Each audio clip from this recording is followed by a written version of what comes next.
মাঝ রাস্তায় একজন বিজনেসম্যানকে খুন করা হলো। খুনির উদ্দেশ্য না জেনেও কিভাবে পুলিশ সেই খুনি পর্যন্ত পৌঁছলো?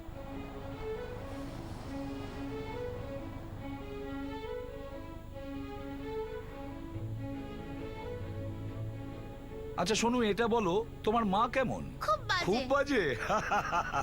আচ্ছা তোমার বাবা? খুব বাজে। বাবাও বাজে? ও আচ্ছা, এবার বলো তোমার দাদু কেমন? ভালো। দাদু ভালো, দাদু ভালো। দেখো দাদু তোমার জন্য কি নিয়ে এসেছে। এই দেখো, ভালো হচ্ছে। একটা বড় বেলুন, তার ভেতরে ছোট বেলুন, তাই তো?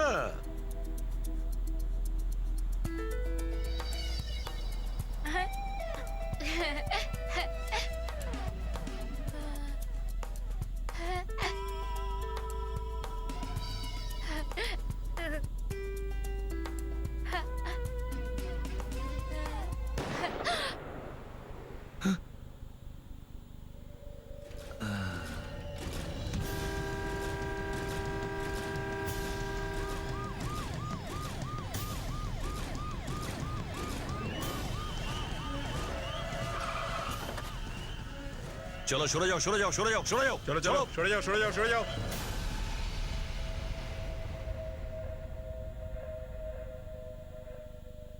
স্যার, আমি আপনাকে ফোন করেছিলাম। আমার নাম কিরণ। আমি এই মালিককে চিনি। আমি মালিকের ছেলে রনক দাদার জিমে কাজ করি।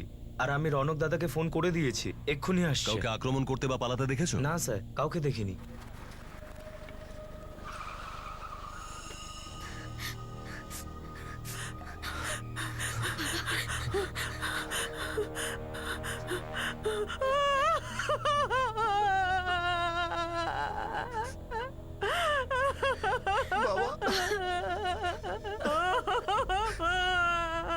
সোনু, সোনু, সোনু, সোনু, সোনু কোথায়? স্যার স্যার, আমার মেয়ে বাচ্চা? সোনু। গাড়িতে বাচ্চা ছিল? স্যার এখানে আমার মেয়ে ছিল, ওনার সাথেই ছিল এখানে। সাহেব, একটা বাচ্চা আমাদের কাছে এসেছে। স্যার আমারই মেয়ে হবে ওটা। কোথায়? সোনু।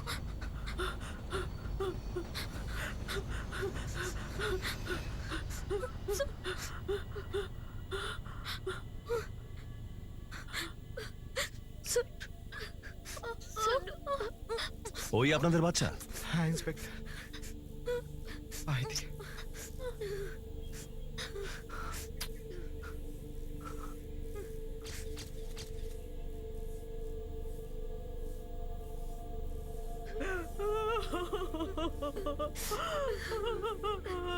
রাস্তাটা আটকে দাও।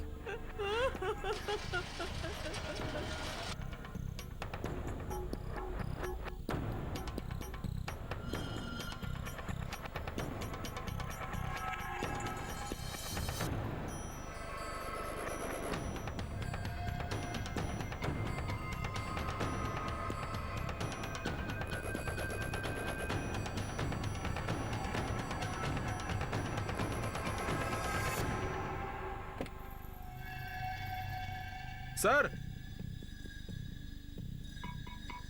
সাধারণত গুলির খাপ এরকম খারাপ হয় না। এর মানে একটাই হতে পারে, এই গুলিটা দেশি বন্দুক থেকে চলেছে। স্যার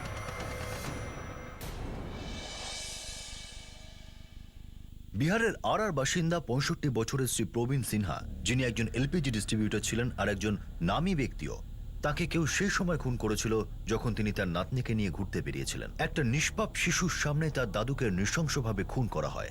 সেই ছোট্ট মেয়েটির মনে এমন একটা মর্মান্তিক ঘটনার ছাপ রয়ে গেল যেটা ভুলে যাওয়া হয়তো তার পক্ষে অসম্ভব। গুলিটা খুব কাছ থেকে চালানো হয়েছিল আর গুলিটা গিয়ে এনার এই স্কাল বোনে আটকে গেছে। এই দেখুন এখানে? হ্যাঁ, আর মৃত্যু তো ওনার স্পটেই হয়ে গেছিল। আর টাইমটা ছিল ওই বিকেল 4:30 থেকে 5টার মধ্যে। বুলেট আর ক্রাইম স্পট থেকে পাওয়া সেলগুলো আমি ব্যালিস্টিক ডিপার্টমেন্টে পাঠিয়ে দিয়েছি। প্রবীণ সিনহার কল ডিটেলস থেকে কিছু জানা গেল? বেশিরভাগ কল বাড়ি আর অফিস থেকেই হয়েছে। এমন কোনো নাম্বার নেই যেটা থেকে কোনো লিড পাওয়া যায়। কিন্তু স্যার, যেরকমটা আপনি বলেছিলেন যে গুলিটা কোনো দেশি রিভলভার থেকে চালানো হয়েছে, ব্যালিস্টিক রিপোর্টও বলছে গুলি দেশি 303 রিভলভার থেকে চলেছে। কোনো লোকাল গ্যাংস্টারের কাজ মনে হচ্ছে স্যার। যদি এই অ্যাটাক কোনো লোকাল গ্যাংস্টার করে থাকে তাহলে গাড়িটাকেও জবরদস্তি থামানো হয়েছে, কিন্তু ক্রাইম লোকেশনে গাড়িটাকে জবরদস্তি থামাবার কোনো চিহ্ন পাওয়া যায়নি। সবচেয়ে বড় কথা, গাড়িটার কাঁচ ভাঙা ছিল, কারের ইগনিশন এবং এসি দুটোই অন ছিল। মানেটা পরিষ্কার, প্রবীণ সিনহাকে গুলি গাড়িটা থামিয়েই করা হয়েছে। আর এমনিতেও কোনো অজানা লোকের জন্য প্রবীণ সিনহা গাড়িটা কেন থামাবে যখন তার নাতনি তার সাথে ছিল? আর ওই বাচ্চাটার অবস্থা কেমন? জিপ দেখাও মা।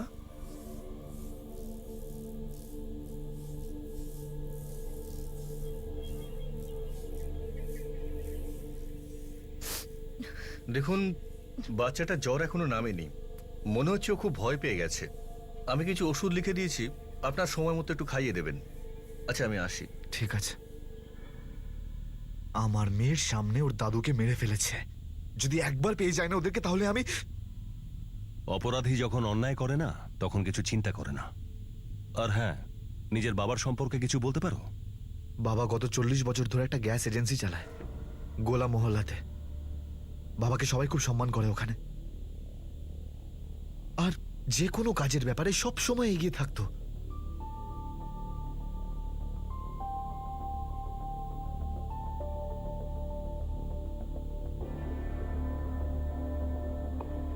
তোমার বাবার সাথে লাস্ট কবে দেখা হয়েছিল? প্রত্যেক দিনের মতো যখন জিম থেকে ফিরছিলাম তখনই দেখা হয়েছিল শেষবার। দেখো, বাবাও চলে এসেছে আর ওই বাবা? দিকে। হ্যাঁ সোনুকে একটু তাড়াতাড়ি নিয়ে আসবেন, আজ ওর ফ্রেন্ডের বার্থডে। হ্যাঁ হ্যাঁ হ্যাঁ, নিয়ে আসবো। আগে ঠিক আমাদের আছে। যেতে তো দাও। এই তোমার আরে বাবা বাবা, এসে সামনে। গেছে। কি করছো তুমি? আরে কোমরের ব্যথা কিন্তু আবার শুরু হয়ে যাবে। আরে কিচ্ছু হবে না, এখনো আমি ইয়াং। আমাদের সময় খাঁটি জিনিস খেয়েছি, তোদের মতো জিম করতে হয় না, তোকে করতে হবে। বাবা তুমিও না সত্যি। এবার যা, আমাকে দেরি করে দিলি। কোথায় আমার সোনুমা? চলো চলো চলো চলো চলো দাদুর সঙ্গে আমার সোনুমা, চলো। এবার আমার সোনুমা তার দাদুর সাথে লং ড্রাইভে যাবে। ওকে।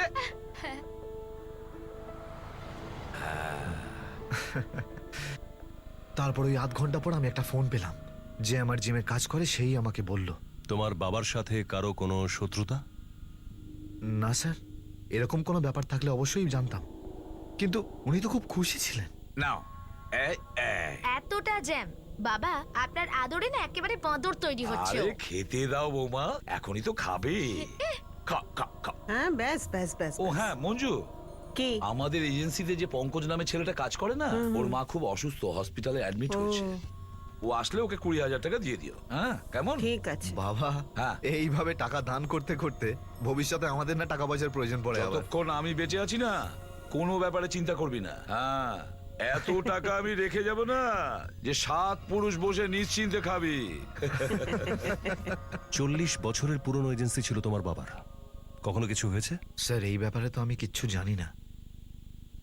এজেন্সির সমস্ত কথা আমাদের ম্যানেজার জানে, ও অনেকদিন ধরেই কাজ করছে।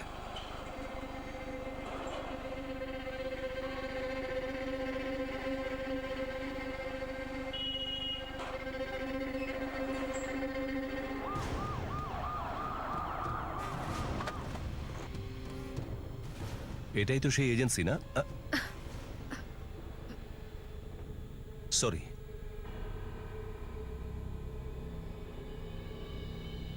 আসলে কি হয়েছে স্যার, আসলে সিলিন্ডারের নতুন স্টক এসেছে তো, তাই শাটার একটু খুলে দিয়েছিলাম। আচ্ছা, তোমার মালিক এজেন্সিতে কতক্ষণ বসতেন? মালিক তো এই 11টা থেকে 3টে পর্যন্ত বসতেন, তারপর ঘরে চলে যেতেন। আর এজেন্সি যেটা আছে সেটা বিকেল 5:30 6টা অবধি খোলা থাকে। আর স্যার আমরাও ঘটনাটা সবাই ওই রাত্রেই জানতে পারি। কেন? মালিকের ছেলে রনক ওকে এজেন্সিতে আসে না? না স্যার, ওর তো নিজেরই বিজনেস আছে। আচ্ছা, কতজন কর্মচারী কাজ করে এখানে? আর কালকে কতজন কর্মচারী এসেছিল বা আসেনি? কাল তো সবাই 6:30তেই গেছিল। আর হ্যাঁ স্যার, আমাদের এজেন্সিতে যত লোক কাজ করে না, সবাই পুরনো লোক। কেউ 15 বছর ধরে আছে, কেউ 10 বছর আছে। আমিও তো এখানে কাজ করছি প্রায় 7 বছর হলো। আরে এতদিনের পুরনো একটা এজেন্সি, আজ কিছু হয়নি কাল কিছু হয়নি, কিন্তু 1 বছর বা 2 বছর আগে? 2 বছর আগে? হ্যাঁ স্যার, 2 বছর আগে মালিকের ওই বাবলু নামের এক গুন্ডার সাথে খুব ঝগড়া হয়েছিল। মালিক, মালিক, তুই কিন্তু ভালো করিসনি আমার সাথে। আমার বাবার চাকরিটা খেয়ে নিলি। হ্যাঁ, দেখবি একদিন তালা লাগাবো এখানে।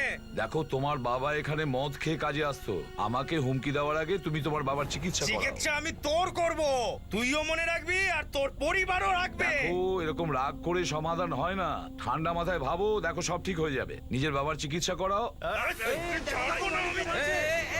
মালিককে মারছে, ধর ধর ধর ধর ধর ধর একে ধর। আমাদের মালিককে এজেন্সির লোকেরা ওকে মেরে ধরে ওখান থেকে তাড়িয়ে দিল। এবার আপনি বলুন স্যার, কেউ আমাদের সামনে আমাদের মালিককে গালাগাল দেবে আর আমরা চুপ করে থাকবো? আরে স্যার, আমরা তো লাইফই নষ্ট করে দিতাম, কিন্তু মালিক আমাদের থামিয়ে দিল। মালিক সবাইকে খুব সাহায্য করেন, খুবই ভালো লোক ছিলেন, ভগবান ছিলেন আমাদের জন্য। আমরা তো ভগবানের কাছে প্রার্থনা করি উনি যেন মালিকের আত্মাকে শান্তি দেন।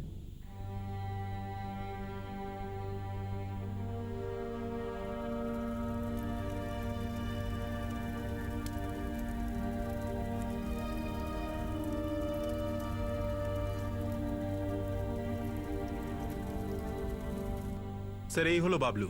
এর বাবা বেশি মদ খাওয়ার কারণে মারা গেছে। চুরি ডাকাতির অনেকগুলো কেস আছে এর উপরে। 1 বছর হলো জেলের বাইরে।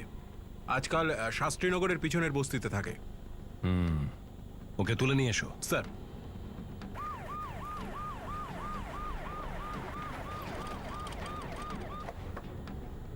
স্যার, এটাই হলো বাবলুর বাড়ি। চলো।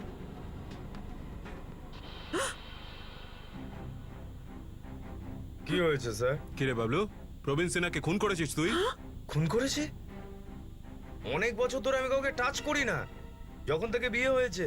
তল্লাশি নাও ঘরে। আরে স্যার, স্যার এইটা কি করছেন স্যার? আরে তুমি এদিকটা দেখো। দেখুন, আমি কিন্তু এই লাইনে আর নেই স্যার, আমি সব ছেড়ে দিয়েছি। ম্যাডাম কি করছেন? ম্যাডাম আমি আর বাজে কাজকর্ম করি না ম্যাডাম।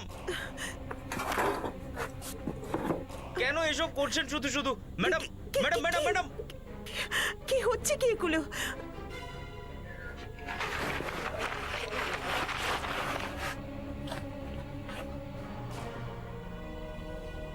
আমি বললাম না স্যার, আমি বদলে গেছি।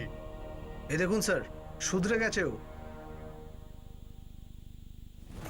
ব্যালিস্টিক রিপোর্টও বলছে গুলি দেশি 303 রিভলভার থেকে চলেছে। নিয়ে চলো একে। চল বলছি। ছেড়ে দিন আমাকে স্যার। কেন ধরছেন স্যার? স্যার ছাড়ুন। চল বস ভেতরে। চল চল ওঠ। আরে ওঠ না।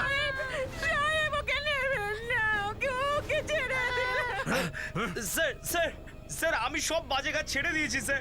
এই বন্দুকটা অনেক পুরনো স্যার। স্যার মায়ের দিবি স্যার, ওটা চলেও না আর স্যার। বোকা ভেবেছিস আমাদের?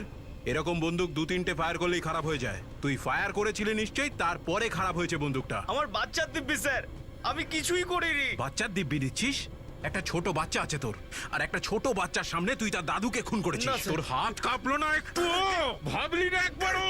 সুপারি নিয়েছিলি না, স্যার। নাকি বদলা নেওয়ার জন্য মারলি? বল। না স্যার। শালা, এভাবে স্যার, হবে না। আমি করিনি। এবার বলবি স্যার, সব। স্যার, বল। স্যার স্যার আমি বল। কিছু করিনি বল। স্যার। স্যার স্যার এই বাবলু তো একটাই রেকর্ড বাজিয়ে যাচ্ছে। ওকে এমন মার মারো যে সব কথা মনে পড়ে যায়। স্যার কিন্তু স্যার, যদি বাবলু প্রবীণ সিনহাকে খুন করে থাকে তাহলে হতে পারে ওই বাচ্চাটা ওকে দেখেছে, বাচ্চাটা ওকে শনাক্ত করতে পারে স্যার।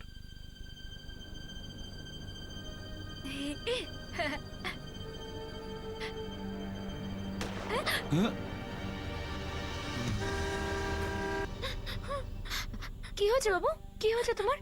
হ্যাঁ, কি হয়েছে? রাত্রিবেলা দুঃস্বপ্ন দেখে ওর ঘুমটা ভেঙে যায়। হে ভগবান, কতদিন চলবে এসব? কিছু বুঝতে পারছি না। সব ঠিক হয়ে যাবে। শুয়ে পড়ো বাবা, শুয়ে পড়ো।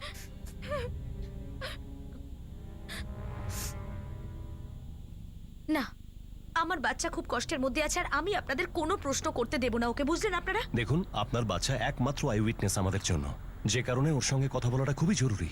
আপনি বোঝার চেষ্টা করুন একবার। আপনি বোঝান না। ও কেন বোঝাবে? ও নিজেও দেখেছে যে কিভাবে রাত্রিবেলা দুঃস্বপ্ন দেখে জেগে ওঠে আমার মেয়ে। আপনারা কেন বুঝতে পারছেন না? একটা ছোট বাচ্চাও কেন ওই সমস্ত ঘটনা বারবার মনে করাতে চান? আমি বুঝতে পারছি যে আপনাদের মনের কি অবস্থা, কিন্তু খুনির তাড়াতাড়ি ধরা পড়াটা খুবই জরুরি। দেখুন, আমার বাচ্চাকে প্রশ্ন করা ছাড়া আপনাদের মনে হচ্ছে আর কোনো কাজ নেই, তাই না? দেখো, আমি তোমাকে বলে দিচ্ছি, সোনু না এদের সামনে আসবে না কোনো প্রশ্নের উত্তর দেবে, ব্যাস। বুঝলে তুমি? মানে সরি ইন্সপেক্টর সাহেব, এই মুহূর্তে আমার মেয়ের সঙ্গে দেখা করতে দিতে আমি পারবো না। আর তার উপর ডাক্তারও বারণ করেছে। আমার বাচ্চা এখনো শখে আছে। সবার আগে এইসব থেকে বেরোনো খুব দরকার ওর জন্য। কিন্তু দেখুন, যদি আপনি ঠিক আছে, চলো। রুল অনুযায়ী প্যারেন্টসের ইচ্ছা ছাড়া বাচ্চাটার সাথে আমরা কথা বলতে পারবো না। হ্যালো হ্যালো, আমি রাজেশ সিং, ব্যালিস্টিক ডিপার্টমেন্ট থেকে। হ্যাঁ, ম্যাচ হয়েছে?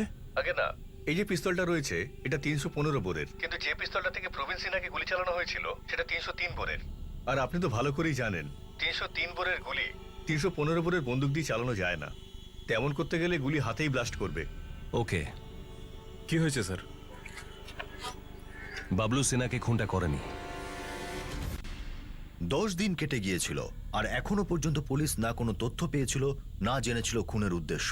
একজন মানুষ যার সঙ্গে কারো কোনো শত্রুতা ছিল না, যাকে সবাই খুব সম্মান করত, ভগবান বলে মনে করত, এইরকম একজন মানুষকে কেউ কেন এত নৃশংসভাবে খুন করবে? যখন কেসের কোনো দিকে সমাধান হচ্ছে না, তখন পুলিশ নতুনভাবে ক্রাইম সিন রিক্রিয়েট করলো। সামনে বস্তি রয়েছে, আর এখানে এই বাংলো অনেকদিন ধরে বন্ধ পড়ে আছে, আর ওইদিকে ওই মন্দির। কিন্তু এই রাস্তাটা, লোকেশনটা এমন যেখানে মানুষজনের আসা যাওয়া খুবই কম। স্যার তার মানে খুনি জানতো যে এই জায়গায় ওকে কেউ দেখতে পাবে না। রাইট, খুনি এই কথাটা খুব ভালো মতো জানতো যে রোজই প্রবীণ সিনহা এই রাস্তা দিয়ে যায়। এটা একটা প্ল্যান করা খুন মনে হচ্ছে স্যার। আমারও এই একই সন্দেহ।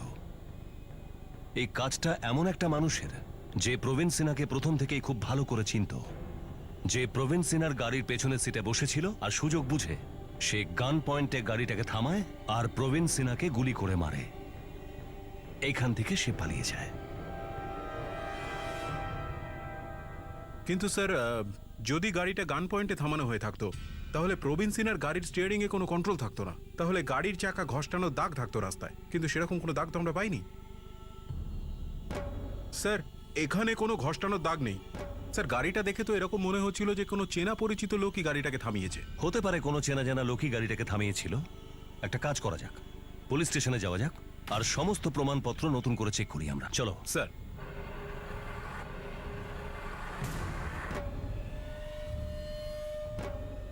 কি হয়েছে স্যার, কিছু ভাবছেন নাকি? হ্যাঁ, একটা কাজ করো, গাড়ি ঘোরাও, প্রবীণ সিনহার অফিসের দিকে চলো।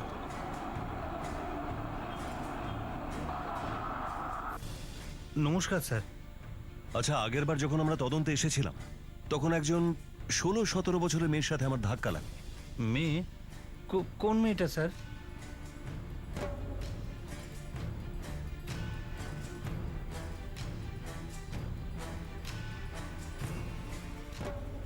আমার ঠিক মনে পড়ছে না স্যার। আর এমনিতেই সেদিন কাস্টমার কেউ আসেনি, আসলে ওই এজেন্সি বন্ধ ছিল না। মেয়েটা তো সেই ছিল। আচ্ছা, আপনাদের এজেন্সিতে কোনো 16-17 বছরের মেয়ে কাজ করে? না স্যার। কখনো কখনো কিছু প্রশ্ন সন্দেহের জন্ম দিয়ে থাকে। ইন্সপেক্টর পঙ্কজ শ্রীবাস্তব এজেন্সিতে যে মেয়েটিকে দেখেছিল তার আসল সত্যিটা কি সেটা কেউ জানে না, আর পুলিশও এখনো পর্যন্ত এই কেসে কোনো তথ্য পায়নি। ইন্সপেক্টর পঙ্কজ শ্রীবাস্তব মেয়েটিকে খোঁজার অনেক চেষ্টা করেছিল, কিন্তু তাকে পাওয়া যায়নি। মেয়েটা আসলে কে ছিল, আর তার এই কেসের সঙ্গে কি সম্পর্ক ছিল? প্রবীণ সিনহার খুনের রহস্যের জট কি তাহলে কোনোদিন খুলবে না? আর এই মেয়েটির এই কেসের সঙ্গে কোনো সম্পর্ক কি আদৌ ছিল নাকি ছিল না?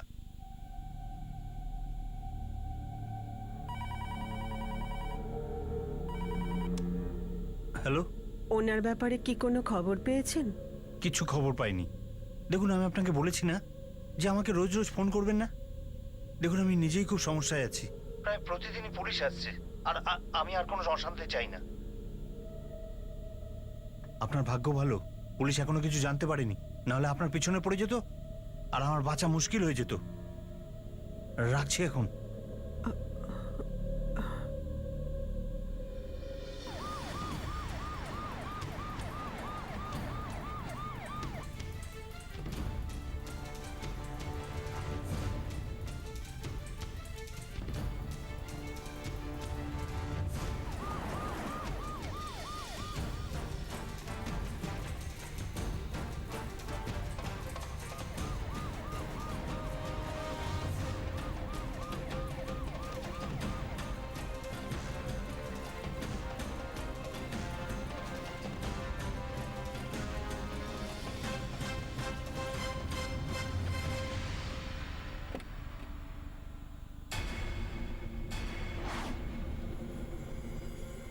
আরে, এটা তো সেই মেয়েটা।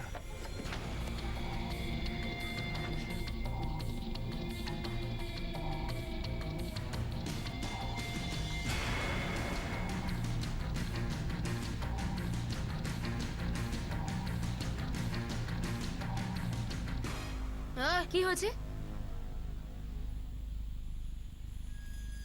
সরি। সরি।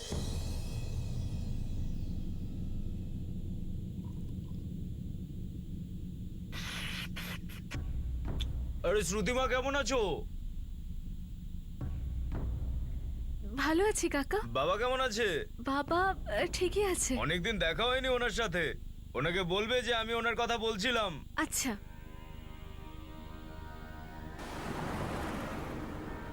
আমার মনে হচ্ছে এই কেসটার সঙ্গে ওই মেয়েটার কোনো না কোনো সম্পর্ক আছেই। মেয়েটি খুব মূল্যবান সূত্র। একটা কাজ করা যাক, আমি যে এরিয়ায় ওকে দেখেছিলাম ওখানে গিয়েই ওর খোঁজ করি। হতে পারে হয়তো ওখানেই ওকে পাওয়া যাবে। আরে আরে এক মিনিট। এটা তো সেই মেয়েটা। স্যার অটোটা তো চলে যাচ্ছে। এক মিনিট চলো চলো চলো চলো।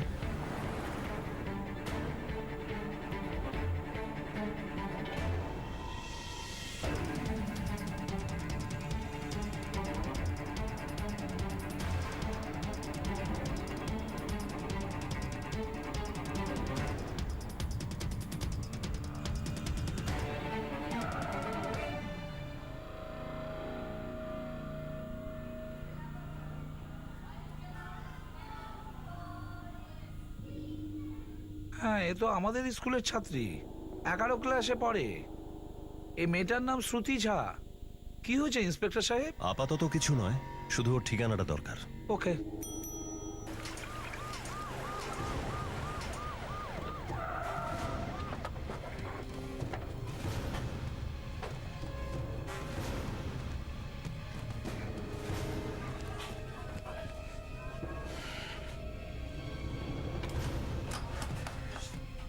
এখানে তো কেউ নেই। কিন্তু স্যার প্রবীণ সিনহা যেখানে খুন হয়েছেন সেই জায়গাটা এখান থেকে খুব কাছে। সেটাই তো, ঘটনাস্থল তো এখান থেকে খুব কাছেই।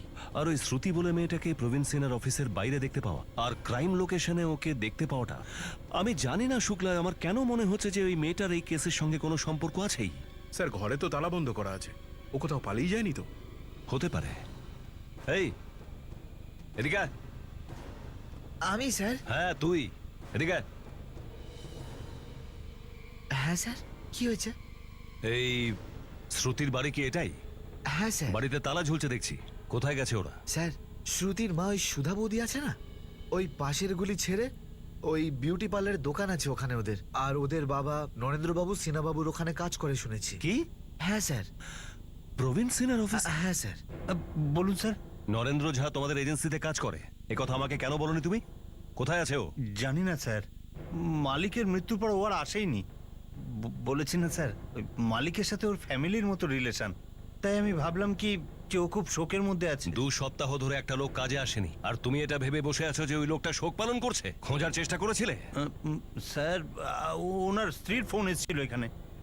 অনেকবার ফোন করেছি সাহেব এজেন্সিতে, কিন্তু ওনার কোনো খবর জানতে পারিনি। 2 সপ্তাহ ধরে আপনার স্বামী বাড়ি ফেরেনি, আপনি মিসিং রিপোর্টও লেখাননি। তাকে খোঁজার চেষ্টা কেন করেননি আপনি? আমরা বাবাকে খোঁজার চেষ্টা করেছি। আমরা তো বাবার অফিসেও গেছিলাম, কিন্তু কিছু জানতে পারলাম না। আর আমার মা তো আমাকে চুপ করে থাকতে বলেছিল। নরেন্দ্রের উপরে সন্দেহ করার তো কোনো কারণই নেই স্যার, কারণ এই যেদিন ঘটনাটা ঘটে ওই দিন 6:30 পর্যন্ত নরেন্দ্র ডিউটিতে ছিল। আপনি রেজিস্টার চেক করে নিন, আপনি চাইলে জিজ্ঞাসাবাদ করতে পারেন। আমি মিথ্যে কেন বলবো স্যার? নরেন্দ্রের সঙ্গে তোমার মালিকের কোনো ঝগড়া হয়েছিল? না সাহেব, কোনো রকম ঝগড়া হয়নি। তাছাড়া উনি তো দেবতুল্য মানুষের মতো ছিলেন। আমার স্বামী ওনাকে খুব সম্মান করতেন, কিন্তু উনি মারা যাবার পরে যখন আমার স্বামী হঠাৎ করে অন্য কোথাও চলে গেলেন, আমি খুব ভয় পেয়ে যাই। আর আমার মনে হয়েছিল যে পুলিশের কাছে রিপোর্ট করতে গিয়ে কোথাও ওনার জন্য কোনো বিপদ না ডেকে আনি। তাছাড়া আমার স্বামী ওনার সাথে কখনো খারাপ ব্যবহার করেনি সাহেব। ফটো দেখাও নরেন্দ্র ঝার।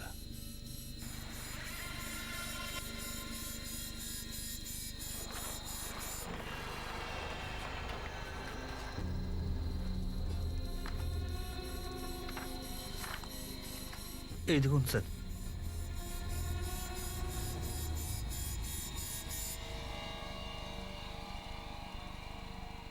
প্রশ্ন অনেক ছিল কিন্তু উত্তর পাওয়া যাচ্ছিল না। একজন এমপ্লয়ি 2 সপ্তাহ ধরে কাজে আসছিল না, কিন্তু কেউ তার ব্যাপারে কোনো রকম খোঁজ খবর করেনি। তার পরিবারও পুলিশে মিসিং কমপ্লেন দায়ের করেনি। কেন? যেদিন খুন হয়েছিল সেদিন সে ডিউটিতে গিয়েছিল, তারপর সে উধাও হয়ে যায়। কেন? আরো একটা মুখ পুলিশের সন্দেহের জালে ভেসে উঠল। সেই মুখটি কি সত্যি ছিল? হয়তো এবার অনেক সত্যি প্রকাশ্যে আসতে চলেছে, আর অনেকের মুখ থেকেই মুখোশ খুলতে চলেছে। আরে কি হয়েছে আমার বাচ্চাটার মুড অফ কেন? হ্যাঁ আচ্ছা, আমি তোমাকে না ওই খেলনাটা দেব না। আচ্ছা, আমরা ফোনে কথা বলবো তাহলে। হ্যালো হ্যালো, না কথা বলো। দাদু দাদু না বাবা, দাদু আর ফিরবে না।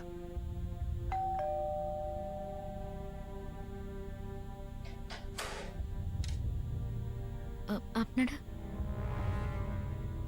হ্যাঁ, নরেন্দ্র ঝাকে চেনেন আপনারা? হ্যাঁ স্যার, কেন কি হয়েছে? যেদিন আপনার বাবা খুন হয়েছেন তারপর থেকে পাওয়া যাচ্ছে না ওকে। বাড়িতেও ফেরেননি আর ডিউটিতেও না। কিন্তু উনি তো খুবই সাধারণ একজন মানুষ, আর বহু বছর ধরে আমাদের এজেন্সিতে চাকরি করছেন, আর বাবা চিরকালই ওদের সাহায্য করে গেছেন। সেটাই তো আমরাও জানার চেষ্টা করছি। যদি আপনারা কিছু জানতে পারেন আমাদের নিশ্চয়ই বলবেন। চলো। স্যার, একটা ব্যাপার খেয়াল করেছেন আপনি? কি? নরেন্দ্র ঝায়ের নামটা শোনা মাত্রই ওর মায়ের মুখটা কিরকম অদ্ভুত পাল্টে গেল। নরেন্দ্র ঝাকে চেনেন আপনারা? স্যার, কিছু তো একটা আছে যেটা ওরা লুকোচ্ছে আমাদের থেকে। নরেন্দ্র ঝায়ের বাড়িটা ঘটনাস্থলের কাছাকাছি হওয়া, আর খুনের পর থেকেই নরেন্দ্র ঝার এভাবে নিরুদ্দেশ হয়ে যাওয়া অনেকগুলো প্রশ্ন তুলে দিচ্ছে স্যার। একটা কাজ করো, এই নরেন্দ্র ঝার পুরো হিস্ট্রি বের করো। স্যার, পাড়ার প্রতিবেশীদের সাথে জিজ্ঞাসাবাদ করার পর জানা গেল যে নরেন্দ্র কুমার ঝা নাকি একটা রুম ভাড়া দিয়েছিল, কিন্তু সত্যম নামে একটা গুন্ডা এসে বাস করছিল ওইখানে, যে ওনার মেয়েকে বিরক্ত করত। এতে অতিষ্ঠ হয়ে প্রবীণ সিনহার কাছ থেকে উনি সাহায্য চান।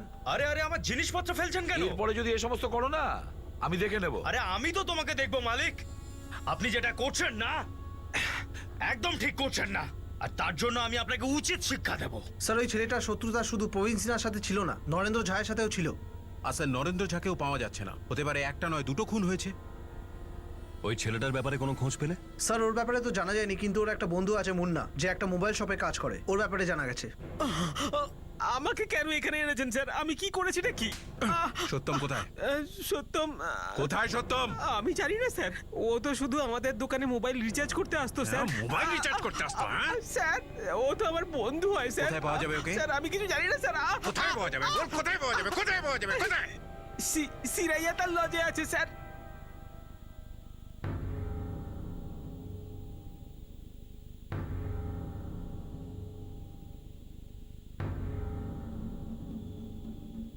হ্যাঁ স্যার, মুন্না একদম সত্যি কথা বলছে। ছেলেটা ওই লজেই আছে স্যার, সেরাইয়া তার লজ। প্রত্যেক 2-3 ঘন্টার মধ্যেই ফোন করার জন্য বেরিয়ে আসে বোনের মাথায়, আর ফোন বুথ থেকে কল করে আবার ভেতরে চলে যায় স্যার। ঠিক আছে, যদি পালাবার চেষ্টা করো তাহলে ওকে ধরে নিও। স্যার, স্যার, সত্যমের মোবাইলের কল ডিটেলসে একটা ব্যাপার লক্ষ্য করার মতো। যেদিন প্রবীণ সিনহা খুন হয়েছিলেন সেই দিন ওই ফোন থেকে একটাই কল করা হয়েছিল, সেটাও এই নম্বরে। ও, এর মানে হলো দুজন মিলে বেশ ভালো খিচুড়ি পাকিয়েছে। চলো।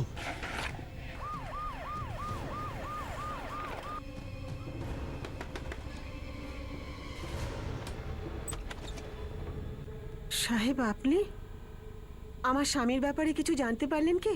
আপনি এক্ষুনি জেনে যাবেন। আপনার মেয়ে কোথায় আছে? ওর সাথে তো জিজ্ঞাসাবাদ আপনি আগেই করেছেন। ও জানে না ওর বাবা কোথায় আছে। ও অনেক কিছু জানে। কোথায় আছে ও? সাহেব, আমার সরে যা। ম্যাডাম, ম্যাডাম, সাহেব, আমার মেয়ে কিছু জানে না সাহেব।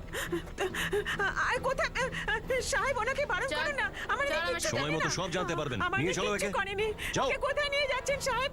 ও কিচ্ছু করেনি। আমার মেয়ে কিচ্ছু করেনি। ঢোক।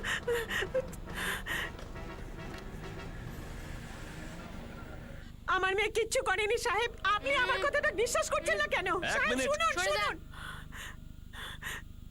প্রবীণ সিনহার যেদিন হত্যা হয়েছিল সেদিন তোমার মোবাইল থেকে মাত্র একটা কল গিয়েছিল, আর সেটাও এই মেয়েটির মোবাইলে। আর পিসিও থেকেও যে কটা কল হয়েছিল সেগুলো এই মেয়েটার মোবাইলে এসেছিল। এই ছেলেটাই হচ্ছে যত নষ্টের গোড়া সাহেব। শেঠজিকে ওই খুন করেছে সাহেব। আরে আমার মেয়েকে সবসময় বিরক্ত করতো এই ছেলেটা। যখন তখন আমার মেয়েকে ফোন করে বিরক্ত করতো। আর এই সমস্ত কারণে ওর সাথে আমার স্বামী আর শেঠজির ঝগড়া হয়েছিল সাহেব। না মা, সত্য মেয়েটার জন্য দায়ী নয়। প্রবীণ সিনহাকে খুন করার প্ল্যানটা আমার ছিল। শ্রুতি, এইসব কি বলছিস মা তুই? হ্যাঁ মা, আমরা তো বাকের মধ্যে পড়েই গেছি। এখন আর চেষ্টা করার কি মানে? যতই চেষ্টা করি না কেন ততই ভেতরে ঢুকে যাবে পা। ইন্সপেক্টর সাহেব, এই সব কিছু আমি করেছি, আর আমার কোনো কিছুর জন্য কোনো আফসোস নেই। না মা, তুই কোনো দোষ করিসনি। আসল দোষ তো আমিই করেছি। 12 বছর আগেকার কথা সাহেব। শ্রুতি তখন শুধুমাত্র 5 বছরের মেয়ে। নরেন্দ্র, তোমার কাজের দরকার। হ্যাঁ সাহেব, খুব কাজের দরকার। এখন আপনি আমার বাচ্চার অবস্থা তো দেখতেই পাচ্ছেন, দুবেলা খাবার জুটছে না সাহেব। একটা কাজ দিন সাহেব। ঠিক আছে ঠিক আছে, কাল থেকেই কাজে লেগে পড়ো। অনেক অনেক ধন্যবাদ সাহেব। আর হ্যাঁ, যদি তোমার কোনো কিছু দরকার পড়ে না, আমাকে বলবে, সংকোচ একদম করবে না, কেমন? অনেক অনেক ধন্যবাদ সাহেব, অনেক ধন্যবাদ। যাও। নমস্কার করো সাহেবকে, নমস্কার নমস্কার। করো। চলো। আমি জানতাম না সাহেব, শেঠজির উপকারের বিনিময়ে আমাদের কি মূল্য দিতে হতো। একদিন শেঠজি বাড়িতে আসেন, যখন আমার স্বামী বাড়িতে ছিলেন না।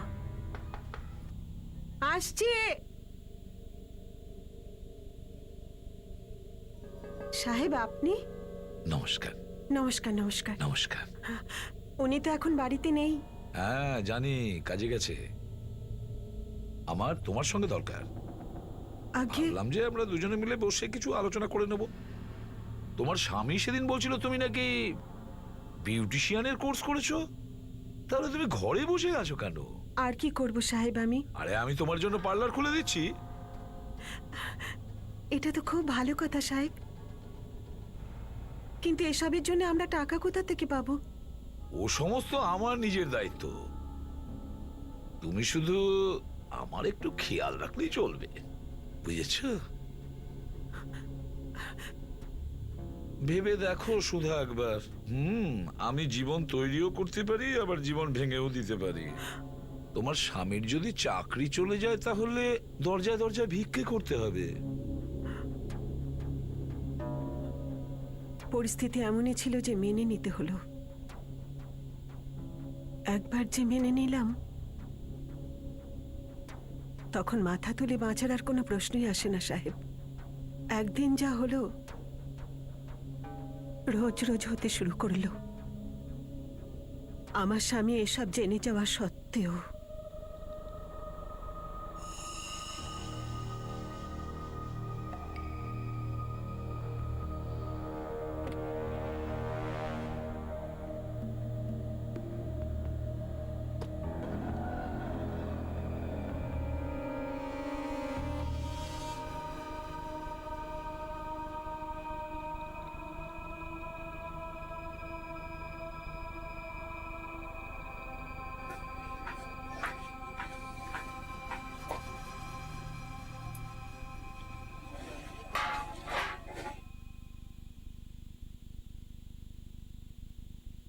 কি বললো শেঠজি? বিউটি পার্লার খুলতে বড় দেরি করছেন। বলেছে তাড়াতাড়ি খুলে দেবে। আসলে হলো কি, নতুন কাজ চালু হলে কিছু বেশি টাকাও বাড়িতে আসবে। আমার কাজে তো খুশি শেঠজি, মনে হচ্ছে তোমার কাছেও খুশি। এখন সবকিছু তোমার হাতেই রয়েছে, খুশি রেখো নাকে। একবার যখন লজ্জাকে বিসর্জন দিয়েছি, তখন সবসময় বাড়িতে ওনার আসা যাওয়া চলছিল।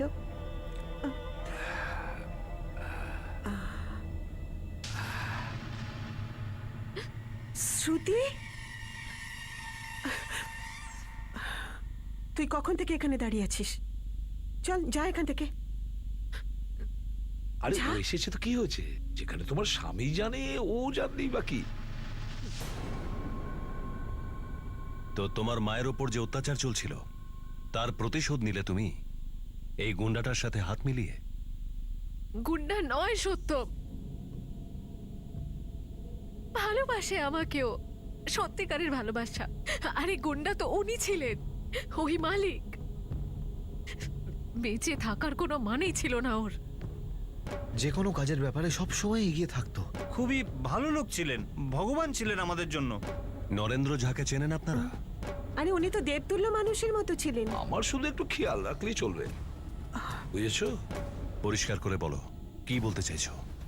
আমাদের সাহায্য করে আমার বাবা মায়ের মুখ তো বন্ধ করে দিয়েছিল, কিন্তু আমি কি করে জানতাম যে আরো কিছু হওয়া বাকি ছিল। মাত্র 15 বছর বয়স ছিল আমার। আরে তুমি এত হাঁপিয়ে যাচ্ছ কেন? খুশি করতে পারছো না? আগে হ্যাঁ, তোমার মেয়ে তো পূর্ণ যুবতী। কি বলছেন কি আপনি? হ্যাঁ, আমার মাত্র 15 বছরের মেয়ে। কচি বয়সের, কিন্তু মনটা খুব ভালো। না না না, ওর সাথে আমি এরকম হতে দেব না। আপনি যা বলবেন না আমাকে, আমি সেটাই করব, কিন্তু দয়া করে ওকে ছেড়ে দিন। ভেবে দেখো, আরেকবার ভালো করে ভেবে দেখো। এই যে সবকিছু তুমি পেয়েছো না, এক ঝটকায় সব চলে যাবে। কাল আবার আমি আসবো, ওকে রাজি করিয়ে রেখো।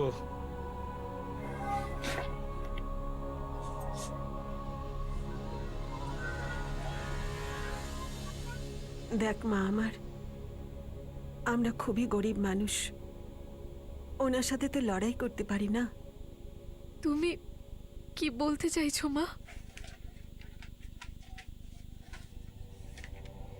মা, আমি শুধু তোকে তুমি যাও সুধা, আমি ওকে বুঝিয়ে দিচ্ছি।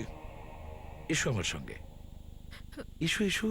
আরে এসো, মা থাকবে ওখানে, মা ওখানেই থাকবে। চলো চলো চলো চলো চলো চলো চলো, এসো এসো এসো।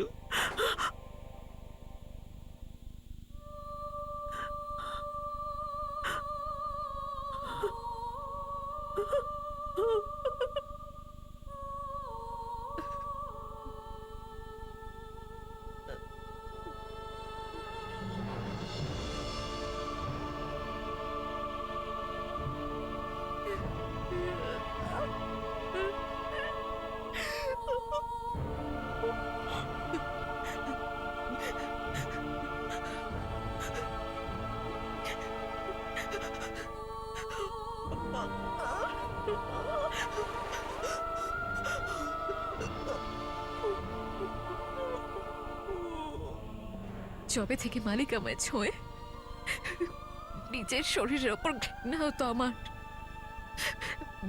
আমি বাধ্য হয়ে নিজেকে মেরে ফেলারও চেষ্টা করি, কিন্তু মরলাম না আমি।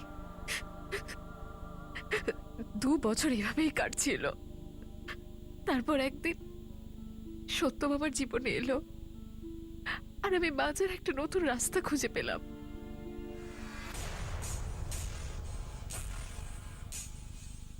ভালোবেসে ফেলেছিলাম আমি সত্যমকে, কিন্তু এই বিষয়টা মালিকের পছন্দ হলো না। তারপর উনি একদিন, আরে আরে, আমার জিনিসপত্র ফেলছেন কেন? এরপরে যদি এ সমস্ত করো না, আমি দেখে নেব। আরে আমি তো তোমাকে দেখবো মালিক। আপনি যেটা করছেন না, একদম ঠিক করছেন না, আর তার জন্য আমি আপনাকে উচিত শিক্ষা দেব। আমার একটাই আশ্রয় ছিল, আর সেটাও মালিক আমার কাছ থেকে কেড়ে নিল। কিন্তু সেই দিন আমি দেখলাম আমার জন্য সত্যম মালিকের সাথে কিভাবে কথা বলল, আর আমি ভরসা পেলাম যে সত্যম আমার জন্য সবকিছু করবে। সেই দিনই আমি সিদ্ধান্ত নিয়ে নিই যে আমি মালিককে রাস্তা থেকে সরিয়ে দেব। মালিক প্রত্যেকদিন বিকেলবেলা নাতনিকে নিয়ে ঘুরতে বেরোতো। আমি জানতাম যে ও আমার জন্য গাড়িটা দাঁড় করাবেই। তখন আমি সিদ্ধান্ত নিয়ে নিই যে ওকে রাস্তাতে দাঁড় করিয়েই শেষ করে দেব।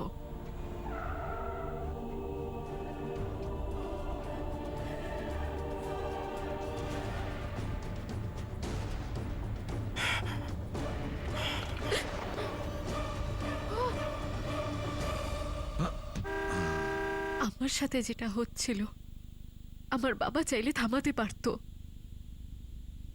পুলিশের কাছে যেতে পারত,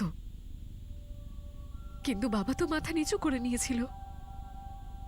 তাই আমি সিদ্ধান্তটা নিই, আর তার পরিণতিও।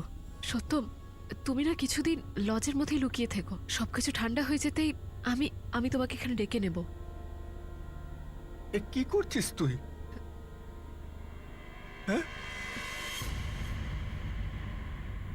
বাবা হয়ে তুমি যেটা করতে পারোনি শেষ করে দিয়েছি আমি ওকে। মারা তো তোমার উচিত ছিল ওকে, ওই মানুষটাকে যে বছরের পর বছর তোমার স্ত্রীর উপর অত্যাচার করেছে। মাত্র 15 বছরের ছিলাম আমি যখন এইসব আমার সাথে বারবার হচ্ছিল। আমি কিচ্ছু জানতাম না। আমার শুধু একটাই আশা ছিল যে তুমি আর মা আমাকে রক্ষা করবে, কিন্তু তোমরাও মাথা নত করে নাও।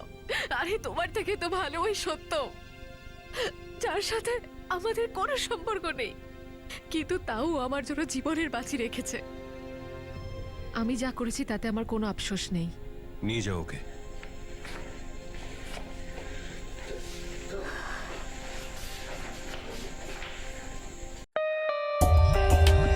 For more updates, subscribe to our channel, click the show links and enjoy watching the videos.